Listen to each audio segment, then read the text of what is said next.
शांति 12/3/21 की साकार वाणी। बाबा बोले, मीठे बच्चे, संग दोष से बचकर पढ़ाई पर पूरा पूरा ध्यान दो तो कोई भी तूफान आ नहीं सकते। बाकी माया को दोषी मत बनाओ। प्रश्न, कौन सी एक बात सदा ध्यान पर रखो तो बेड़ा पार हो जाएगा? उत्तर, बाबा आपका जो हुक्म, ऐसे सदा बाप के हुक्म पर चलते रहो तो तुम्हारा बेड़ा पार हो जाएगा। हुक्म पर चलने वाले माया के वार से बच जाते हैं। बुद्धि का ताला खुल जाता है, अपार खुशी रहती है, कोई भी उल्टा कर्म नहीं होता है। गीत, तुम्हें पाके हमने। ओम शांति। मीठे मीठे सभी सेंटर्स के बच्चों ने गीत सुना। सब जानते हैं कि बेहद के बाप से फिर से 5000 वर्ष पहले मौफिक हम विश्व की बादशाही ले रहे हैं। कल्प कल्प हम लेते आए हैं, बादशाही लेते हैं फिर गंवाते हैं। बच्चे जानते हैं कि अभी हमने बेहद के बाप की गोद ली है, वह उनके बच्चे बने हैं। है भी बरोबर, घर बैठे हुए पुरुषार्थ करते हैं। बेहद के बाप से उच्च पद पाने के लिए पढ़ाई चल रही है। तुम जानते हो, ज्ञान सागर पतित पावन सर्व का सदगति दाता शिव बाबा ही हमारा बाप भी है, टीचर भी है और सदगुरु भी है। उनसे हम वर्षा लेते हैं तो उसमें कितना पुरुषार्थ करना चाहिए ऊंच पद पाने लिए। अज्ञान काल में भी स्कूल में पढ़ते हैं तो नंबरवार मार्क्स से पास होते हैं अपनी पढ़ाई अनुसार। वहाँ ऐसे तो कोई नहीं कहेंगे कि माया हमको विघन डालती है, वह तूफान आते हैं। ठीक रीति पढ़ते नहीं, वह बुरे संग में जाकर फंस पड़ते हैं। खेल कूद में लग जाते हैं इसलिए पढ़ते नहीं हैं, नापास हो जाते हैं। बाकी इसको माया के तूफान नहीं कहेंगे। चलन ठीक नहीं रहती तो टीचर भी सर्टिफिकेट देते हैं इनकी बदचलन है, कुसंग में खराब हुआ है। इसमें माया रावण को दोषी बनाने की बात नहीं है। बड़े बड़े अच्छे आदमियों के बच्चे कोई तो अच्छा चढ़ जाते हैं, कोई शराब आदि पीने लग जाते हैं, गंदे तरफ चले जाते हैं तो बाप भी कहते हैं कि कपूत हो गया है। उस पढ़ाई में तो बहुत सब्जेक्ट होती है, ये तो एक ही प्रकार की पढ़ाई है। वहाँ मनुष्य पढ़ाते हैं। ये बच्चे जानते हैं कि हमको भगवान पढ़ाते हैं। हम अच्छी रीति पढ़े तो विश्व का मालिक बन सकते हैं। बच्चे तो बहुत है, फिर कोई पढ़ नहीं सकते संगदोष में आकर के।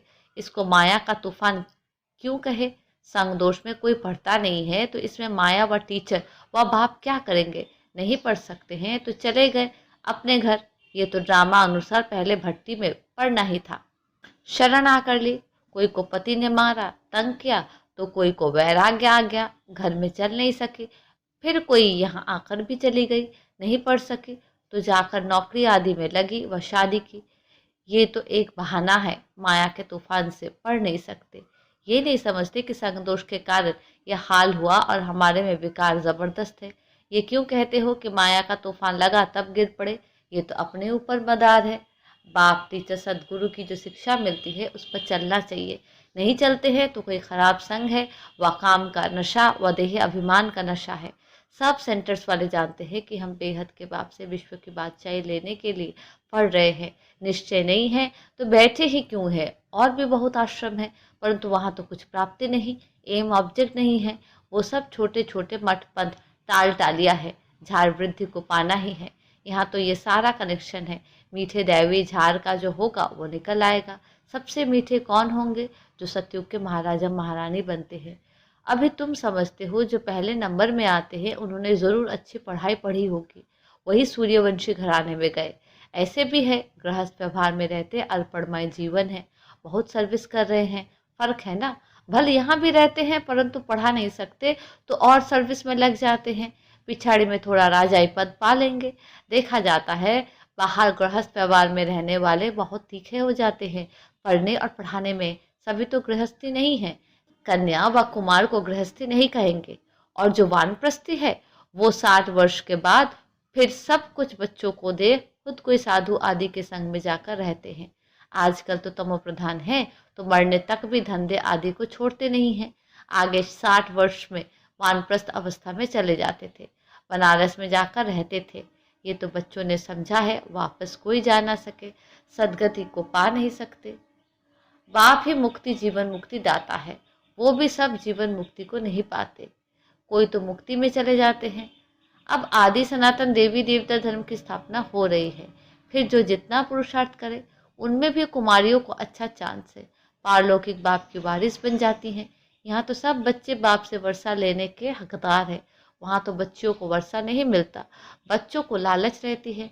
पर ऐसे भी है जो समझते हैं कि ये भी वर्षा मिलेगा, वो भी लेवे, उनको क्यों छोड़े, दोनों तरफ पढ़ते हैं।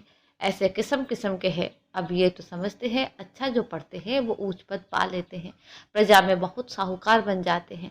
यहाँ रहने वालों को अंदर ही रहना पड़ता है, दास दासिया बन जाते हैं।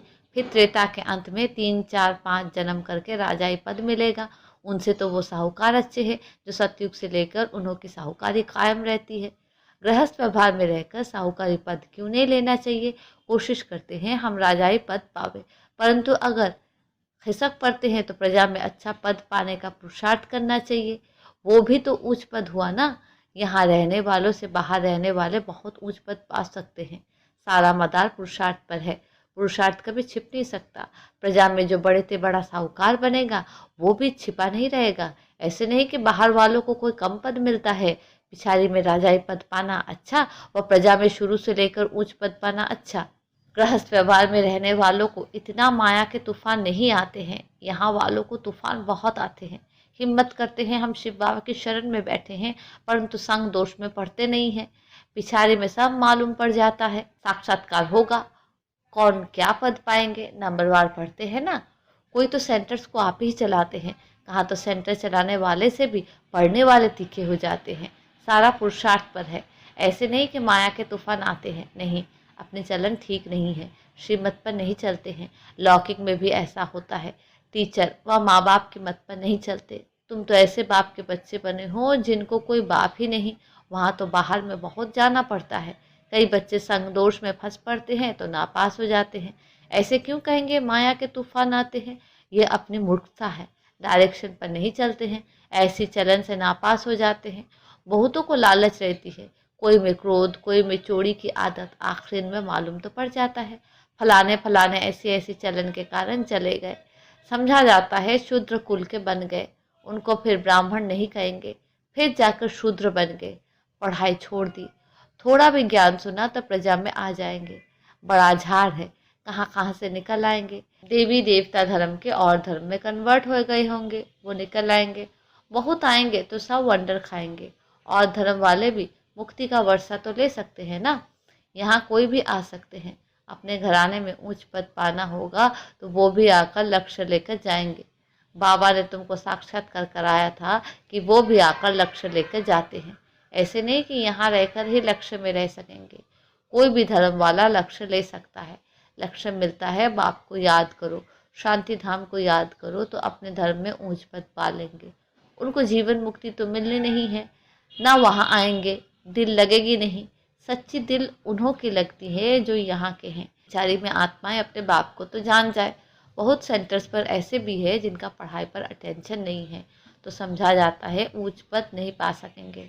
निश्चय हो तो ये नहीं कह सकते कि फुर्सत नहीं है, परंतु तकदीर में नहीं है तो कहते हैं फुर्सत नहीं है, ये काम है। तकदीर में होगा तो दिन रात पुरुषार्थ करने लग पड़ेंगे।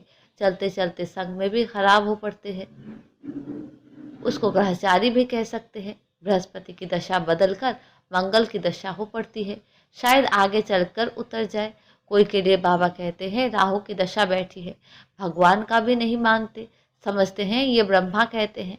बच्चों को ये नहीं पता पड़ता है कि कौन है जो डायरेक्शन देते हैं। देह अभिमान होने के कारण साकार के लिए समझ लेते हैं। देही अभिमानी हो तो समझे कि शिव बाबा जो भी कहते हैं वो हमें करना है। रिस्पॉन्सिबिलिटी शिव बाबा पर है, शिव बाबा के मत पर तो चलना चाहिए ना। देह अभिमान में आने से शिव बाबा को भूल जाते हैं, फिर शिव बाबा रिस्पॉन्सिबल नहीं रह सकता। उनका ऑर्डर तो सिर पर धारण करना चाहिए, परंतु समझते नहीं है कि कौन समझाते हैं। सो भी और तो कोई ऑर्डर नहीं करते, सिर्फ बाप कहते हैं मैं तुमको श्रीमत देता हूँ, एक तो मुझे याद करो और जो ज्ञान मैं सुनाता हूँ वो धारण करो और कराओ, बस यही धंधा करो। अच्छा बाबा जो हुक्म, राजाओं के आगे जो रहते हैं वो ऐसे कहते हैं जो हुक्म, वो राजाएं हुक्म करते हैं, ये शिव बाबा का हुक्म है। घड़ी घड़ी कहना चाहिए जो हुक्म शिव बाबा, तो हमको खुशी भी रहेगी। समझेंगे शिव बाबा हुक्म देते हैं, याद रहेगी शिव बाबा की तो बुद्धि का ताला खुल जाएगा। शिव बाबा कहते हैं ये प्रैक्टिस पड़ जानी चाहिए तो बेड़ा पार हो जाए, परंतु यही डिफिकल्टी है, घड़ी घड़ी भूल जाते हैं। ऐसे क्यों कहना चाहिए कि माया भुलाती है? हम भूल जाते हैं इसलिए उल्टे काम होते रहते हैं। बहुत बच्चियां हैं, ज्ञान तो बहुत अच्छा देती है परंतु योग नहीं, जिससे विक्रम विनाश हो। ऐसे बहुत अच्छे अच्छे बच्चे हैं, योग बिल्कुल नहीं है, चलन से समझा जाता है। योग में नहीं रहते फिर पाप रह जाते हैं जो भोगने पड़ते हैं। इसमें तूफान की तो बात ही नहीं। समझो ये मेरी भूल है, मैं श्रीमत पर चलता नहीं हूँ। यहाँ तुम आए हो राजयोग सीखने, प्रजा योग नहीं सिखाया जाता है। माता पिता तो है ही, उनको फॉलो करो तो तुम भी गद्दी नशीन बनेंगे। इनका तो सर्टेन है ना, ये श्री लक्ष्मी नारायण बनते हैं तो फॉलो मदर फादर। और धर्म वाले मदर फादर को फॉलो नहीं करते हैं, वो तो फादर को ही मानते हैं। यहाँ तो दोनों है, गॉड तो है क्रिएटर, मदर का फिर गुप्त राज है। माँ बाप पढ़ाते रहते हैं, समझाते हैं ऐसे नहीं करो ये करो। टीचर कोई भी सज़ा देंगे तो स्कूल के बीच में देंगे ना, ऐसे थोड़ी बच्चा कहेगा कि मेरी इज्जत लेते हो। बाप 5-6 बच्चों के आगे थप्पड़ मारेगा तो ऐसा बच्चा थोड़ी कहेगा कि 5-6 के आगे क्यों लगाया। नहीं, यहाँ तो बच्चों को शिक्षा दी जाती है, फिर भी नहीं चल सकते हैं तो अच्छा गृहस्थ व्यवहार में रहते फिर पुरुषार्थ करो। अगर यहाँ बैठे डिसर्विस की तो जो कुछ भी थोड़ा होगा वो भी खत्म हो जाएगा। नहीं पढ़ना है तो छोड़ दो, बस हम चल नहीं सकते, ग्लानि क्यों करनी चाहिए।